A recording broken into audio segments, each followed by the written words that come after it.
Ula job ya kajing ya ukun lang rot paskha Kristan ya ro ai ngo jing kya u Kristu kun lang rot lui lui la ki lang rot u siêu kuna ban pen ya so bat la ukba Alleluia, Alleluia, Gesù Cristo la mi pa, ula job ya kajinya, bat kajingim, bat mabamba kila ya le, usip jingim unang senshan,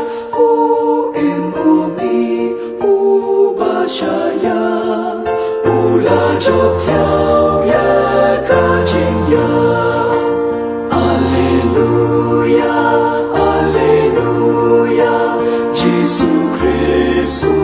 la mi pa Ula job ya kajing ya